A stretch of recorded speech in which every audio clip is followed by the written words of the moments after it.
Sorry, but the content that you're watching is prohibited. We have been tracking your IP address and have found your watch history to be problematic.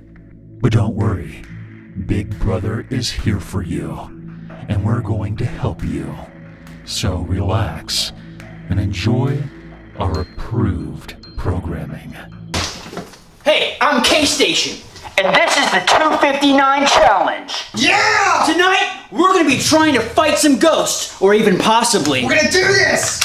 We're gonna fucking kill some ghosts. We're gonna fucking do this! Be sure to hit subscribe for a chance to win a free ghost! Hell yeah! We're gonna get free ghosts! Do you want to avoid this? NordVPN creates an encrypted tunnel for your data and protects your online identity by concealing your IP address so that you can avoid things like government censorship, IP scrapers, and data harvesting. While you browse the web safely and securely, you can sync up to 6 devices so that you have around-the-clock protection no matter where you are. NordVPN is offering the viewers of my channel an exclusive deal, so use my link in the description, nordvpn.com/unit522, and try out NordVPN for yourself. It's risk-free, and there's a money-back guarantee. It's time to go stealth mode with NordVPN.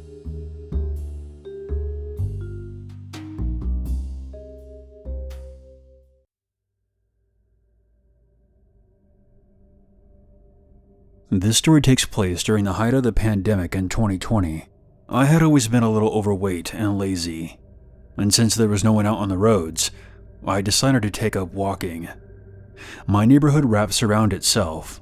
By the time you made it all the way around, you would have walked an entire mile. The only people I ever saw were this nice couple that walked around the same time that I did. We would always stop and have these nice little chats from time to time. I would even look forward to my walks just to talk to these people. But one day, they vanished. I would never see them out and about. The grass outside of their home became overgrown, and it seemed like parts of their house were damaged from neglect.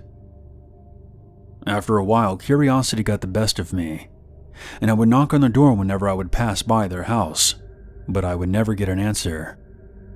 Now, on the day in question, I had been busy and missed my daily walk, so I decided to take my walk during the night. I grabbed a flashlight and went on my way. I eventually passed by the house. I then noticed that the front door was open. Being the curious person I was, I walked down the driveway and yelled into the house. Hello? Is there anyone here?" All was quiet. But as I stood there, I heard a creak to my right.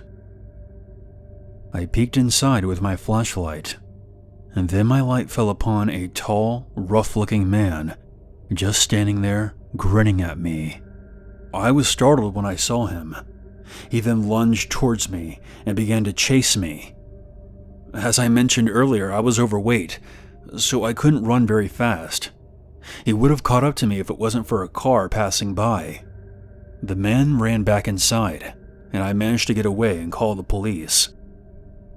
When they arrived, they found the man in the same spot he was when I first saw him. It wouldn't be till a while later before all the details came out. The man who chased me that night confessed to brutally murdering the couple who lived at the house and burying their bodies in the backyard. He also admitted to torturing them before ending their lives. The night that I walked into the house, he was in the middle of making sure the bodies were not uncovered by the heavy rain. The house was bulldozed after they dug up the bodies and were given a proper burial. The scumbag tried to plead insanity, but the court ruled that out, giving him 2 life sentences without parole. I sometimes still walk past where the couple once lived, and every time I do, I think about how those 2 sweet, innocent people were taken out of this world by an absolute monster. About a month ago, my friends and I got some tickets to a professional hockey game in Minneapolis. The game was about a 5-hour drive from where we lived, so we decided to make a weekend trip out of it. On that Friday afternoon, I was picked up by my friend Kevin. We then drove to pick up my other friend Dan and hit the road. We weren't heading for a motel, but instead to the house of our mutual friend, Jack. Jack lived in North Minneapolis, and he offered to let us stay at his house for the weekend.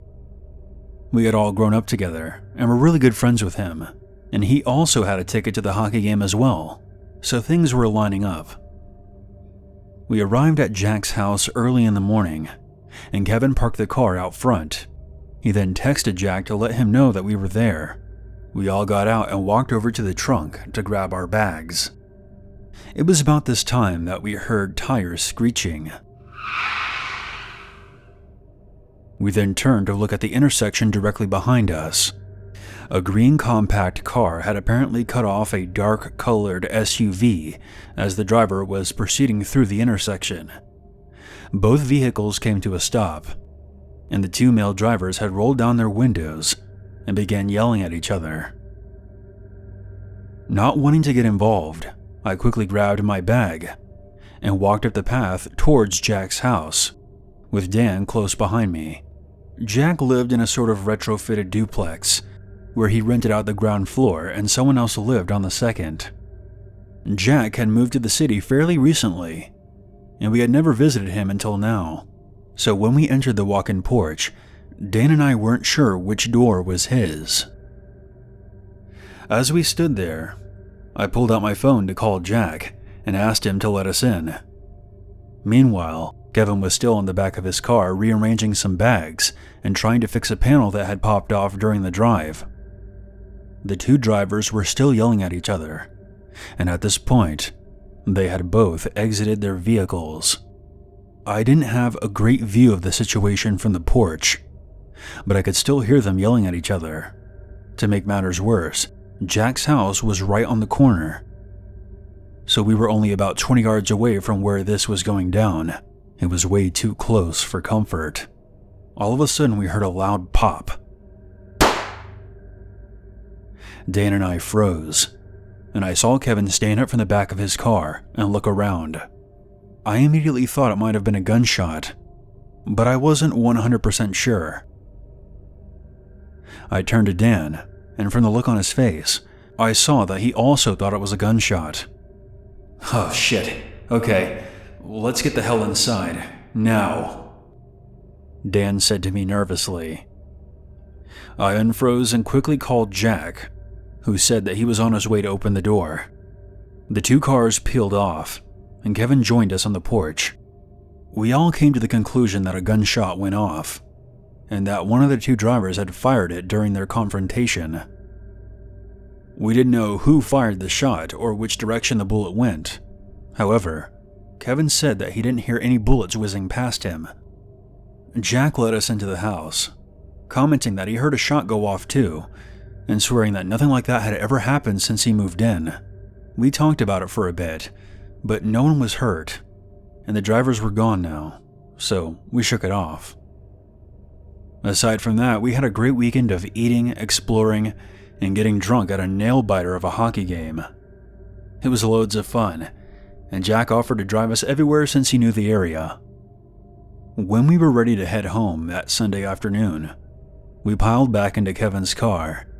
That's when we realized exactly where the bullet had gone. There was a clean bullet hole through Kevin's rearview mirror and windshield. I have no idea how he had missed it before, but there were shards of glass and scattered bits of plastic across his dashboard. We looked around for an entrance hole in the back of the car, but we couldn't find one. That left only one possibility. The bullet came through the open hatch of Kevin's car while he was hunched down in the back trying to fix the panel. Kevin was no more than a foot away from being hit, based on the bullet's trajectory. Kevin would have been shot in the head or the neck if he had been standing straight up. Once the shock of our discovery wore off, we called the police to get a report for insurance purposes. An officer showed up, and Kevin showed her the bullet hole. At first, she was confused. I think for a second she even suspected that we were messing around and fired a gun inside the car. But when Kevin told her all the details, I saw the officer's jaw drop. Unfortunately, none of us could provide the officer with any truly useful information, like a detailed description of the shooter or a license plate number. Our next issue was finding out how the heck we were going to drive 5 hours with a bullet hole through the windshield. Thankfully, a patch-up job of sealer and duct tape from a local hardware store did the trick. On the drive home, we had a solemn conversation where we spent a few hours of hard thinking about the fragility of human life. Even now, I'm not sure if I've fully processed how close Kevin came to dying. I can't even imagine how he feels about it. As for the guy who thought it was a good idea to fire a gun in the middle of a highly populated neighborhood, I either hope he gets his life in order or ends up in jail.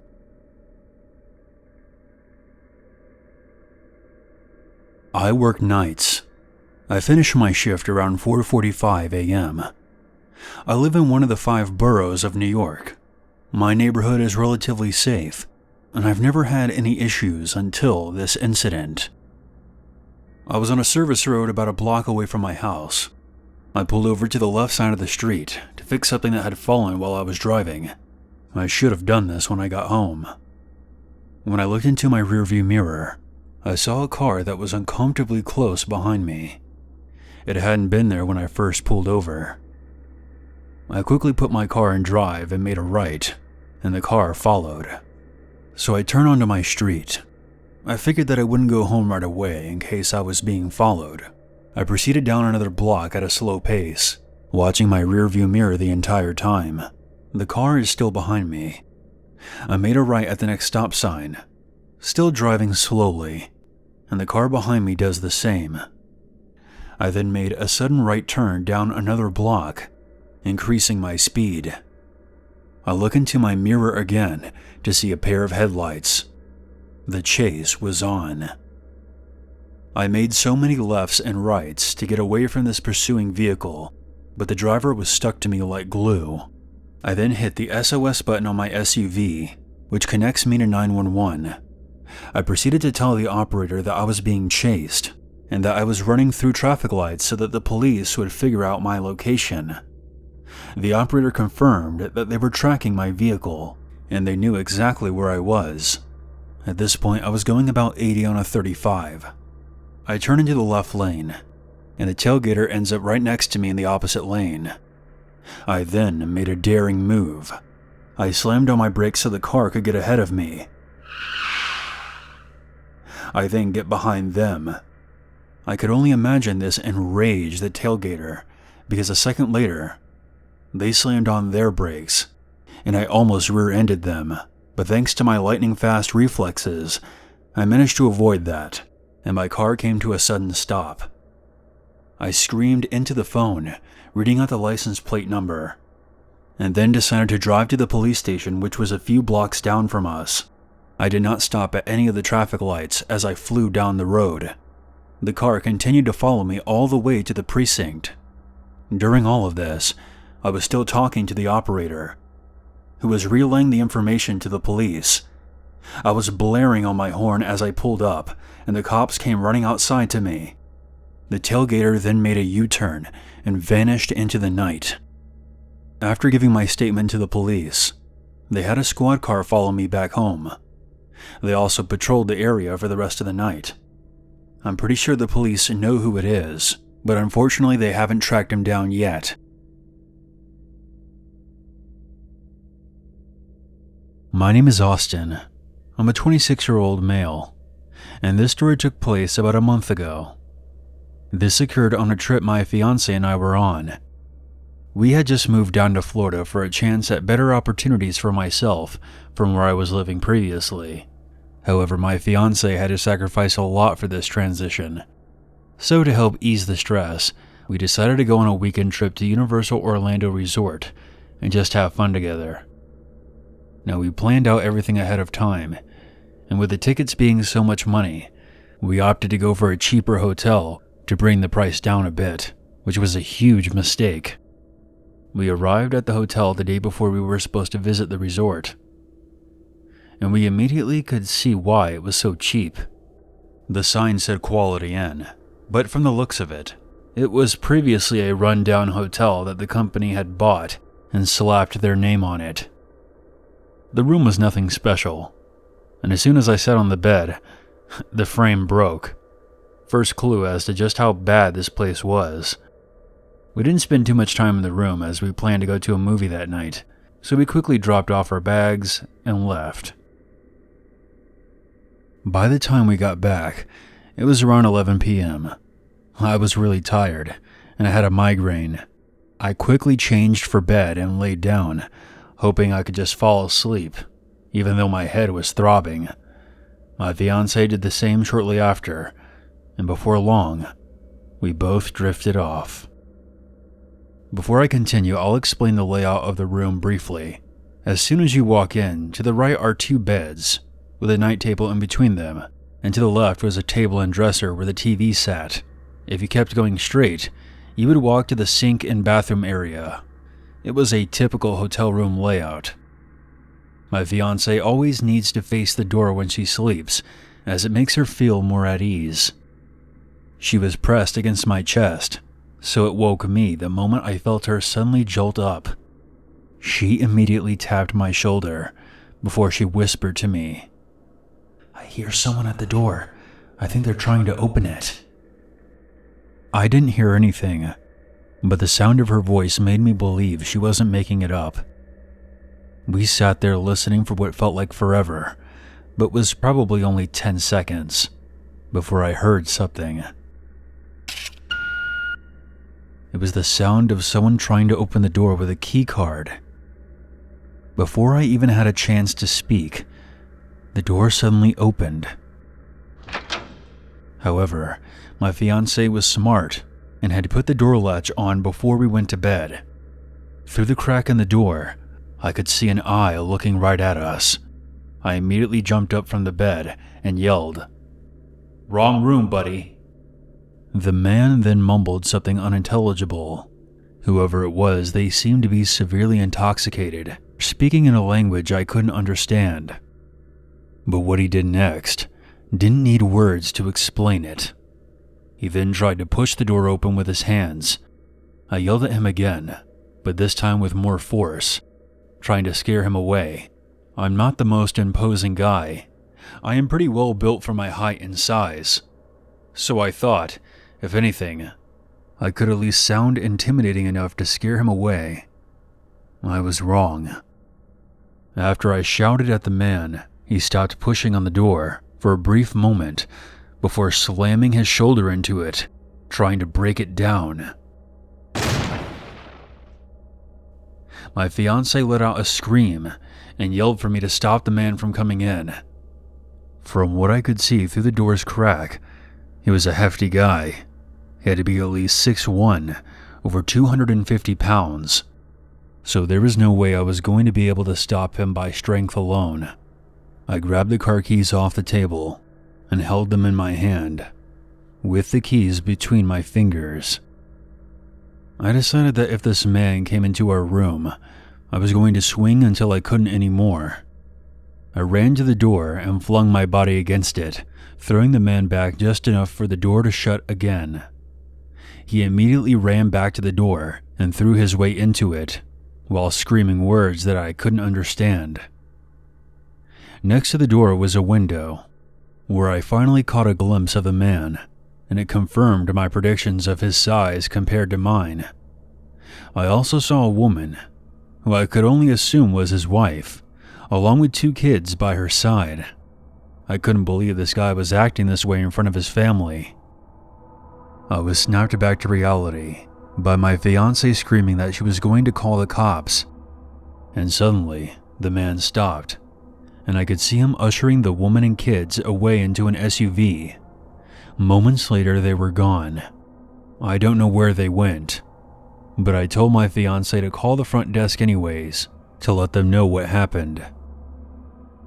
Nobody answered, so I decided to go to the desk myself and speak to whoever was working the shift that night. "Lock the door. I'll be back." Once I walked into the lobby, a line was already forming, so I had to wait. After about 20 minutes, I was the second in line when a lady approached the counter and spoke. My eyes darted to her when she started to speak, as the words she said not only sent a chill down my spine, but made every sense in my body become fully aware of my surroundings. "We just used this key card to get into the room, but there was already people in it." It was the wife of the man who had almost busted down my door. I immediately started to look around, and once I looked behind me and out the doors that opened into the lobby, I could see the same man standing there beside the SUV. I did not move, not wanting to draw attention to myself. I slowly turned my head back towards the desk and kept it that way. Eventually, the lady left with a new key card. It was then that I approached the desk. I explained what happened, and the lady behind the desk told me that it was her fault, as she had given those people the wrong key card by mistake. I was so angry that this woman just seemed to act as if what just happened to my fiancé and I wasn't anything to be concerned about. I told her to write down a note that I would be back in the morning to speak to the manager about leaving early and getting a refund, before storming back out and to my room, more pissed off than I cared to admit. My fiancé didn't want to stay there for the night, but it was already so late that we relented. Once morning hit, we packed our bags and made our way to the front desk, fully expecting the manager to be filled in on what happened. But once we got there, we found out that this was not the case. The manager knew nothing about what happened, and even said that he asked the woman working the night shift if anything happened that they should have been aware of, and she told him no. I was again more pissed off than I cared to admit, but the manager quickly gave us a refund and checked us out early while apologizing profusely. At that point, I just wanted to get my fiancé and myself the hell out of that place, so I just said thank you, signed the papers, and left. The rest of the trip was great, and we had an amazing time at the resort. I'm glad my fiancé had the awareness to put the latch on the door that night, because without it, that man could have simply walked right in. And even with his family standing right there, he acted like a deranged lunatic, and I was preparing to attack him if he managed to get inside. Something horrible could have happened that night over a misunderstanding. Always be aware of your surroundings, and never compromise when it comes to your personal safety. This story goes way back to 1998, when I was 16 years old. I was hanging out with a couple of friends of mine, who I will call Ben and Jake. It was a late summer evening on a Saturday, and I was sitting in my room listening to some 80s rock albums, as teenagers would normally do back then. After a while, I got bored and went outside to meet up with my friends. We ended up chilling in Ben's garage, drinking beer and smoking pot. I can't remember exactly how, but we wound up walking down this narrow path by the woods and towards the lake. I guess we got bored of sitting around and went out to go do something. So back in '98, there was this popular hangout spot for teenagers in my neighborhood. So we were hoping to see some other kids there, but when we arrived, we were met with nothing but the sound of crickets. Bummer. So we sat on the bench for a while and just talked for about 15 minutes. Then Jake got the idea to go to an abandoned 2-story boathouse that was by the lake. We had nothing better to do, so we agreed. We soon entered the boathouse and started to explore. I just sort of stood there while Jake and Ben were going around breaking shit. I felt very uncomfortable, and I couldn't quite shake the feeling that we were being watched. We went upstairs where there was an old wooden boat lying there with a fishing net over it. While checking it out, from downstairs we all heard the wooden door to the boathouse creak open, followed by heavy footsteps. We all froze in place and listened carefully. There was around a 5-second break when we heard a terrifying voice call out to us. I know you're here. Come out wherever you are. The heavy footsteps started to walk towards the stairs as the old floorboards creaked and moaned. Jake went inside the wooden boat, and Ben and I followed. We put the fishing net over our heads and didn't move. The footsteps soon reached the top of the stairs. I can hear you. We were all as still as cadavers as we sat there and listened to this deranged person stumble around, looking for us. I contemplated a plan of escape without being caught, but there was just no way for the three of us to make it past him, and he was closing in on us. We were literally like sitting ducks. The man moved out of sight when he entered a small room adjacent to the boat. We suddenly ripped off the fishing net and made a break for it. There you are, the man said as he emerged from the room and rushed at Jake. But Jake reacted very quickly and shoved the man, sending him toppling over. We all ran like hell out of there and through the tall grass into the woods. We heard the man give chase, but he eventually gave up. We all went back to Ben's garage and fell onto the couch in exhaustion. Jake then told us that he saw a knife in the man's hand as he fell over. Ben and I sat there in utter shock. Did that fucking maniac really plan on killing us in that old boathouse? To this day, I can't help but wonder, what would have happened to us if Jake hadn't reacted so quickly? This story took place many years ago. I grew up in a pretty small neighborhood, and I pretty much knew everyone who lived around me. Our house was at the very end of the street. At the other end was a popular park that everyone, especially children, went to. My sister loved to go on walks very late at night and would usually go to the swing set at the park and swing there for a while because nobody else would be around to bother her. The park layout had the playground next to a path that led into a wooded area, with the only light source coming from a building next to the swing set. One night, maybe around 1 or 2 a.m., my sister walked down to the park. She was swinging for maybe about 10 minutes when she felt something was wrong. It was that unmistakable feeling you get when you feel like you're being watched. She didn't think much of it until this random guy seemed to come out of nowhere and sat on the swing next to her. This stranger kept trying to make conversation. He kept asking her if she lived around the park and how old she was. Around this time, my sister was 18 or 19 years old and was fairly small, and she looked a lot younger for her age. She didn't want to be around the swings anymore, so she texted me, telling me to call her. I was very confused, but I could just tell that something was wrong. I called her, and she picked up very quickly. I asked her what was going on. "Oh, you need me home? I'll be there right away." This further confused me. I could then hear her telling someone that she had to go.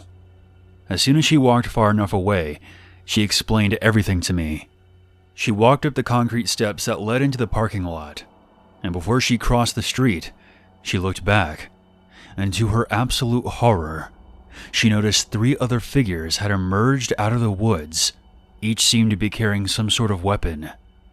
She immediately turned back and ran home, turning a 2-minute walk into 30 seconds.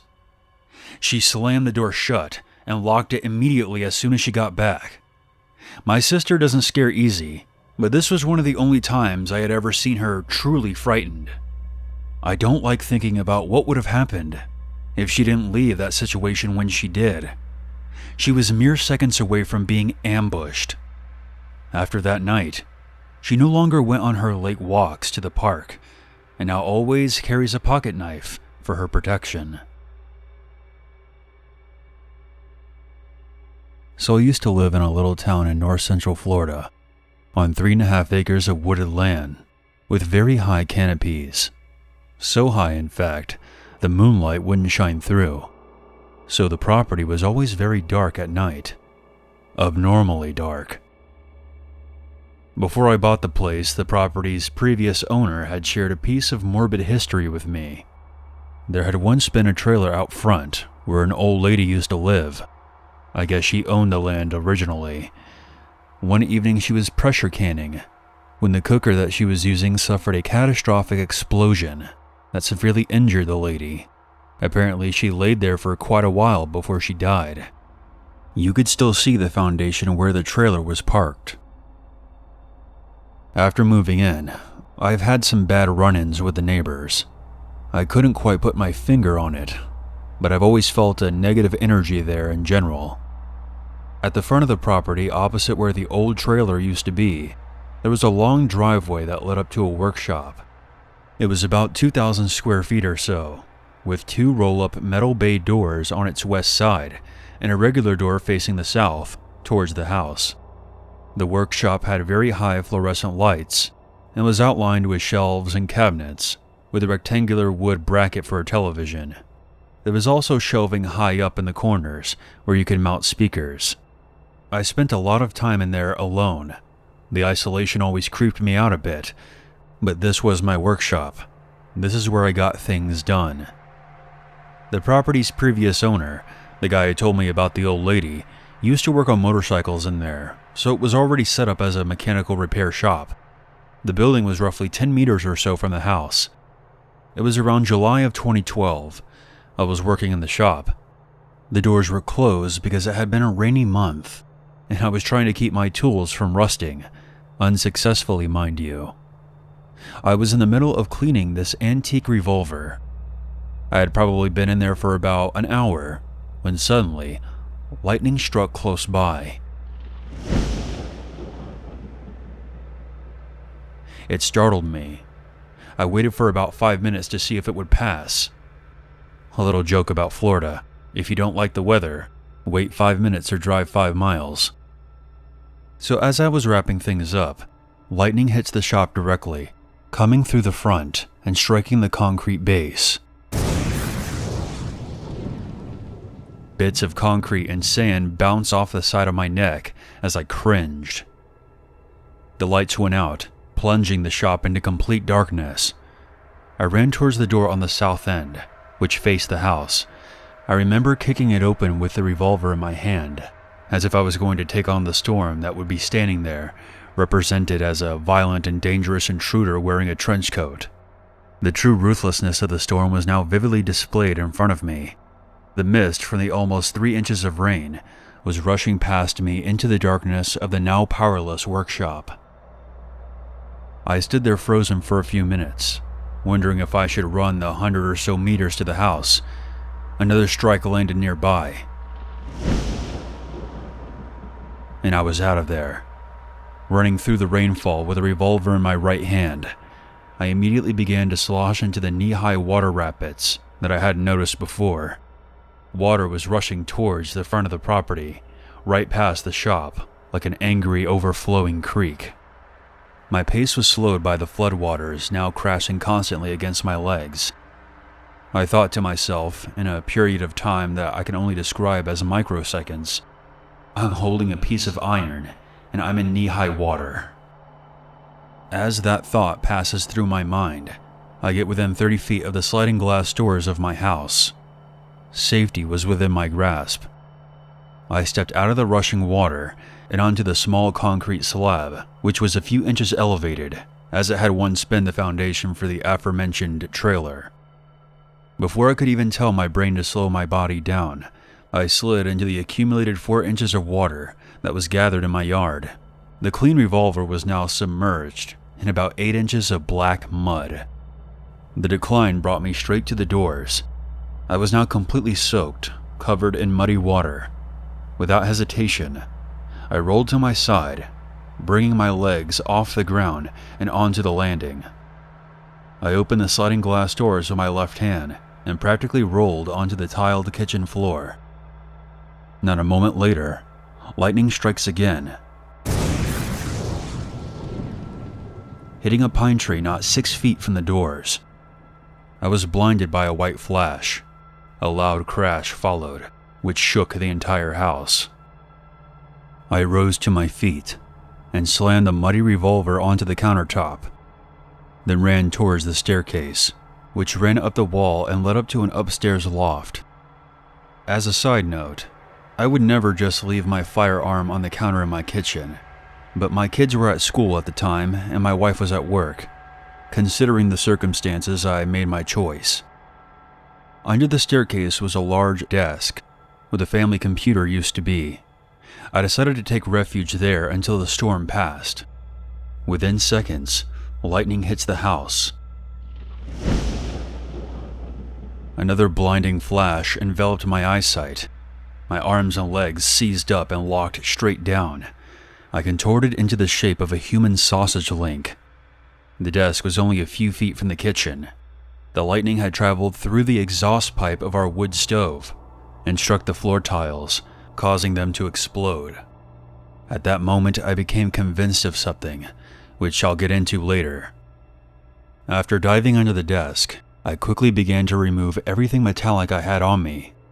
My wallet, my steel-toe boots, my watch, and my belt. I even removed my wedding ring and tossed it into the living room. Every muscle in my body was on fire. My heart was pounding, and I couldn't breathe. I imagine it was because of all the adrenaline rushing through me. I lay there and started to shiver. It took what felt like forever for the lightning to fade, and for the storm to subside. Later on, while surveying the damage with my wife, we discovered that our phone cords had been blown straight out of the walls, and charred bits of tile were found upstairs, and even on the bed in the loft.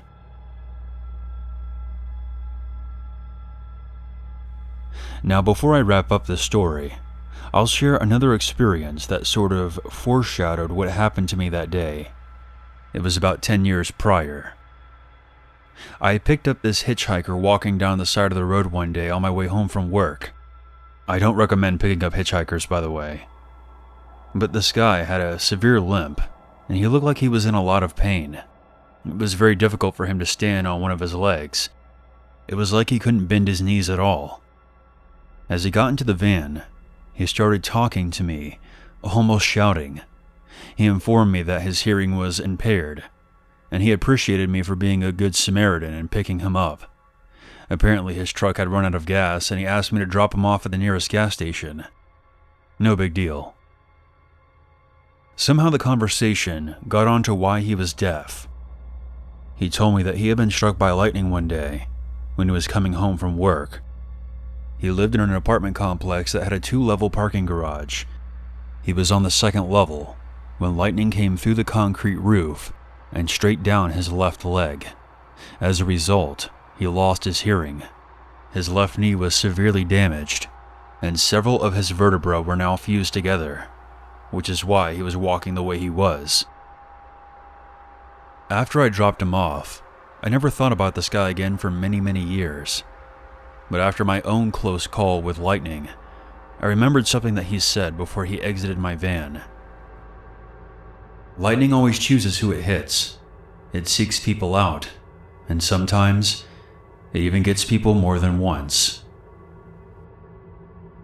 I've had quite a few years to reflect on the situation, and I still have a hard time not believing that. Whenever lightning starts up again, I get uncontrollable anxiety. I know that I'm not safe anywhere. I hope you have a good night and stay safe.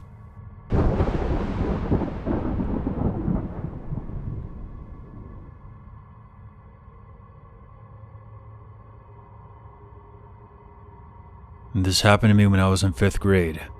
I was a safety patrol. My job was to assist the 1st grade teacher dismiss the kids for the day. After I was done, I would usually go to the other side of the school, where there was a library, and I would wait there with my brother for our parents to come pick us up. To better understand what happened that day, I have to explain the layout of getting to the library from my school. I would come out of the side and walk over to a fence that separates the school from the library. There was a bush with a small space that I would usually use as a shortcut, as opposed to walking the length of the fence to get to the front entrance. When I was done helping the teacher, there was mostly nobody left in school. I was always the last one to leave, as I'm the only safety patrol who isn't picked up from school. As I approached the aforementioned shortcut, I heard a movement from somewhere nearby. And soon, a figure emerged. It was a tall, skinny man, staring at me with this crazy look in his eyes. The man appeared to be severely disheveled, as if he had just taken a nap inside of a dumpster. I was a bit freaked out because he seemed to appear out of nowhere. I started walking faster. I then heard running footsteps coming right towards me. Without looking, I began running. I made it to the bush where the shortcut was, and I forced my way through. I got a few scratches in the process, but I was still running. I finally looked behind me and saw the deranged man struggling as he made his way through the bushes. Since I was smaller, it was a lot easier for me. The man ended up getting stuck and was out of breath. I used this opportunity to make my way into the library. As soon as I was inside, I hid behind my brother, who was on the computer. He was too occupied to see that I was in a panic. The man soon appeared outside of the front doors and then made his way inside. He then began searching the aisles of books, looking for me. He turned and made direct eye contact with me, but quickly noticed my brother, who was still staring at the computer screen. The man then saw that there was other people in the library. He then flashed me a hateful look, then left. After he was gone, I told my brother everything, but he didn't believe a word of it and went back to playing on the computer. In hindsight, I now know that I should have just told someone besides my brother right when it happened, maybe a library employee or the nearest adult. When my parents came to pick us up, I told them what happened. My parents were shocked and immediately told the librarian. She picked up the phone and called the police. They arrived soon after and interviewed me. The next day I had a meeting with a safety patrol group, and they were surprised because this school was considered one of the safest in the county. My mother was furious, and she told them from that day forward, a teacher would have to supervise me when I walked over to the library. A couple of days later, I was called into the head office during the school day. Some detectives came in to show me some surveillance footage from the library. They told me that they were doing everything they could to find the man. A kidnapper on school grounds is something that law enforcement does not mess around with, especially when the word gets out and other parents hear about it. A couple of days later, I was in the library again, waiting for my parents to come pick up my brother and I. I was reading a magazine, and I looked up, and I saw that same man. My blood ran cold. It was the same guy. I'll never forget his face as long as I live. He looked normal this time, and had a young girl with him. She wasn't acting like she was afraid of him or anything. I think she may have been his daughter. After the two of them left, I informed the librarian, who made a note of it. I haven't seen the man since that day, and we haven't got any updates from the police. Whoever he was, he either has an evil twin who tries to kidnap kids, or he lives a double life. A loving family man by day, child kidnapper by night. The story I wish to share with you today isn't your typical story that you will hear on this channel. Stories on this channel often regale us with situations of stalkers and other horrors, of how the victims in these stories nearly made it out alive. What we never hear, though, is the stalker's side of the story. If you were to pin an element of horror to my story, it would be that of a ruined reputation caused by exaggerated harms from a supposed victim. Being falsely accused of something should scare anybody. But we never stop to consider that there are two sides to every situation. Now, don't get me wrong. I think stalking is wrong. I think every person has the right to feel safe and unannoyed. I also feel that if a person is accused of something, they have a right to defend his or her actions. You may think, why don't you just get a lawyer and fight it? Well, it's just not that simple. Lawyers are expensive, public defenders are overworked, and also, many states have broad stalking laws, where even if you send somebody polite messages, they can interpret that as stalking. My nightmare begins in 2019. As a little preface, I have a very visible disability. Meeting women is hard for me. Despite my challenges, I still put myself out there, and I try to talk with people online and in person. I can't quite tell you how I came across her, but this girl, whom I will call Brooke, was on my people that I may know list on Instagram. Although I didn't know her, I wanted to. I sent her some polite messages, and she emailed me back, and thus we began our friendship. Soon our messages evolved into texting. She would tell me things about her, and I would tell her things about me. I honestly thought that we would start dating at some point, and this would be my first real relationship. Out of nowhere, she dropped a bombshell on me that she was starting to see another guy. I was crushed. I couldn't believe it, but I remained cool, and I figured that being her friend was the next best thing. As time went on, her boyfriend became very hostile towards me, and they even broke up a few times. It was a mess. One day, through our messages, she relayed to me her struggles with mental health. She asked me if I ever thought of dying, and also told me about her past history with drug abuse. She also said that she kept having nightmares of an invisible man chasing her. I was honestly pretty spooked, but since I've dealt with issues of my own, I wasn't going to abandon her. I would be a hypocrite if I did that. We soon set in motion a plan of meeting up for her birthday. That's how close we were. But just like every good thing in life, it must come to an end. Nothing lasts forever. Brooke texted me one day and said very matter-of-factly, "The Holy Ghost doesn't give me good feelings about you." I was confused. Any normal person would have just ended it there, as that text would probably be a major red flag to anyone. But I have to admit that I was desperate. My pleas of trying to work it out with her didn't sway her, and she proceeded to block me. I am ashamed to admit it, but I have mental problems of my own, and I guess her blocking me caused me to have a breakdown. I tried emailing her, explaining how hurt I was, but she didn't reply. I was devastated. I would stay up at night hoping that she would respond, but she never did. I know at this point in the story I probably sound like an obsessed loser, but I still feel that my actions were not that of a stalker, because I never threatened her, nor did I do anything that would cause fear. I was simply trying to work out a problem. Isn't that what people who are in friendships are supposed to do? Also, with my disability, making connections is hard, so I was trying my best to hold on to what I felt was a valuable connection in my life, and she never explicitly told me to stop. Now, I must be clear, I wasn't messaging her every day. At most, I messaged her every other week.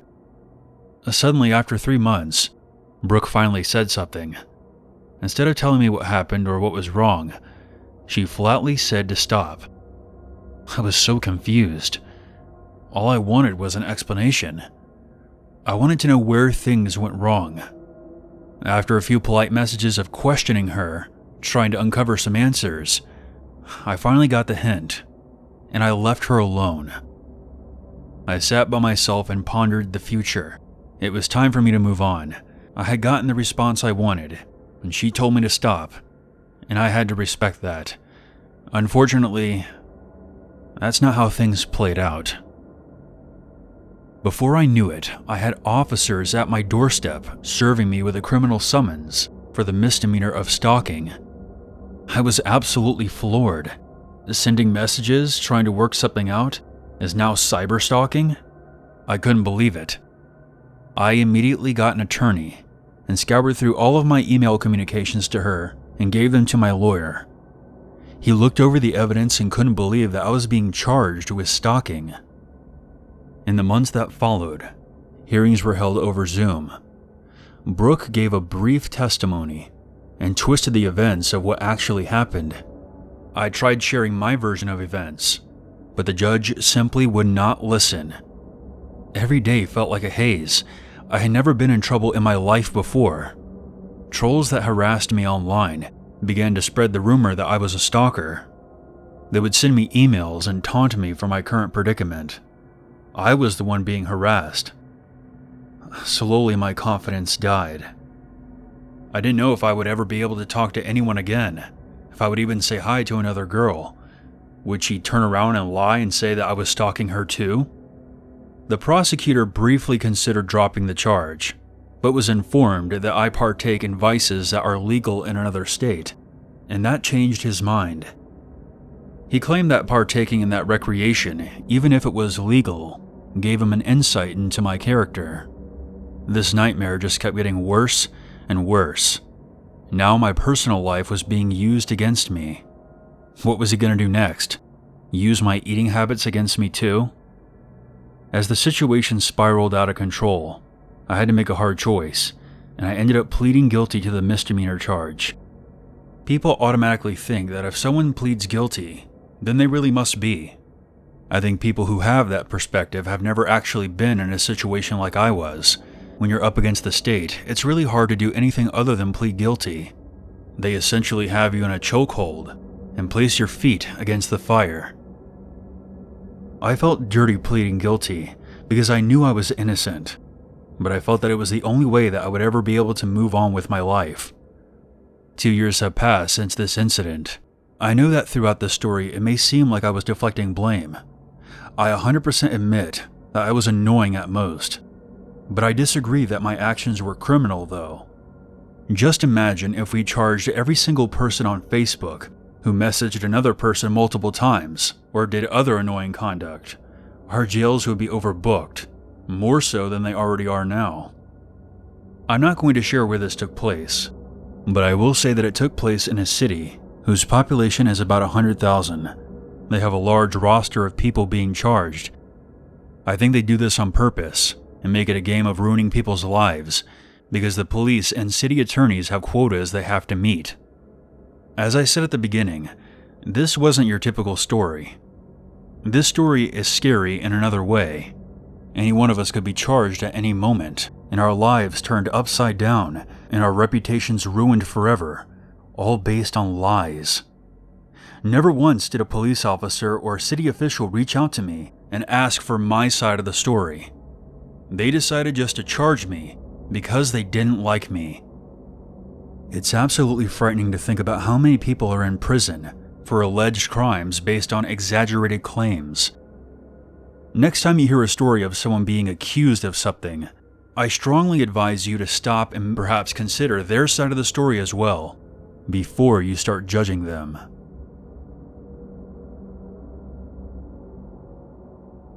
This story happened in the fall of 2009, when I was in my senior year of high school. I grew up in a small suburb in Utah, and I've played football for my entire life. As a senior, I was the captain of the team, and our stadium was near the center of town. When this all started, we were playing our second home game on a cloudy Saturday evening. I had scored both of our team's touchdowns up to that point, and we had held the other team scoreless. Midway through the third quarter, one of the kids on the other team started throwing punches at me and cursing. I ignored it and walked away, but the referee still kicked us both out of the game, much to the dismay of our head coach, who I will call Coach Joe for this story. After I was ejected, Coach Joe reluctantly sent me back to the locker room. So I started the long walk under the stands to our locker room. But when I got there, the door was wide open. This was unusual, since Coach Joe usually locked it when we went out on the field. I wasn't really concerned about it though. After about an hour, the rest of the team got back in the locker room. It was a blowout.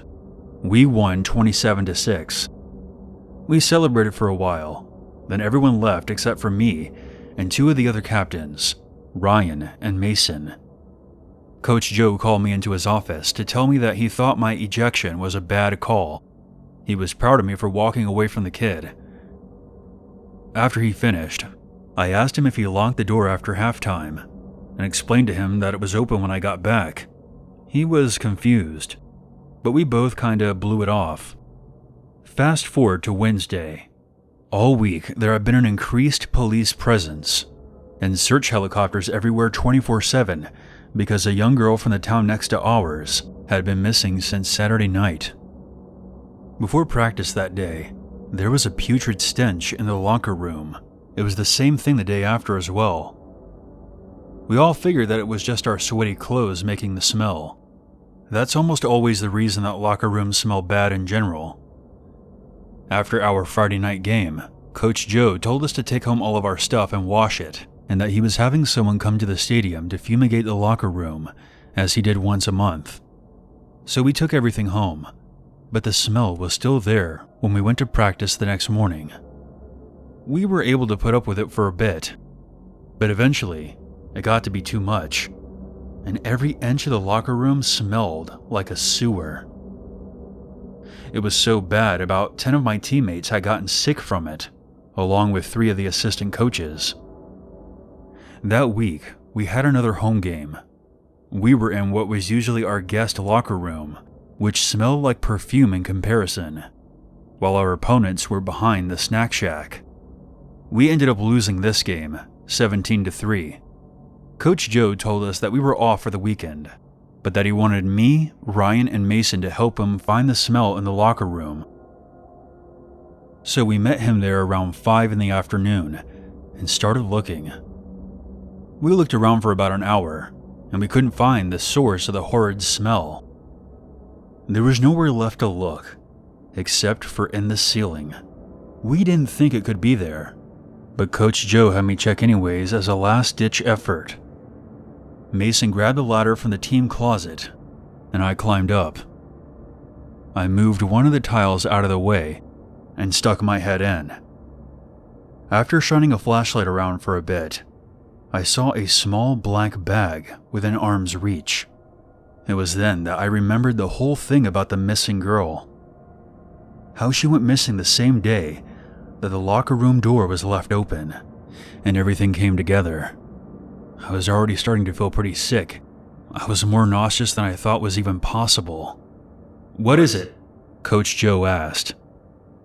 I reached for the bag. What I saw when I pulled it open will be forever imprinted in my mind. I saw the decapitated head of the missing girl.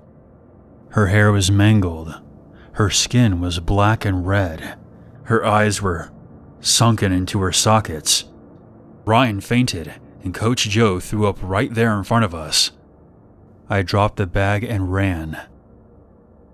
When we were able to collect ourselves, we called the police and an ambulance for Ryan, since he was still passed out. The police were able to confirm that the head did in fact belong to the missing girl. The rest of her body was never found. A couple of weeks later, they arrested a 28-year-old man that confessed to killing her, as well as some other things that are just too disgusting for me to mention. I'll leave it up to your imagination. How he was able to sneak around so well while the game was going on is beyond me. I can't imagine the fear and pain that that girl went through in the last few hours of her life. The crazy thing is, we were all joking about the possibility of there being a body hidden somewhere in the locker room, causing the horrible smell. Little did we know how right we were. It's been years since then, and it's still hard for me to comprehend that there was a human head decomposing above us in the locker room for 2 weeks.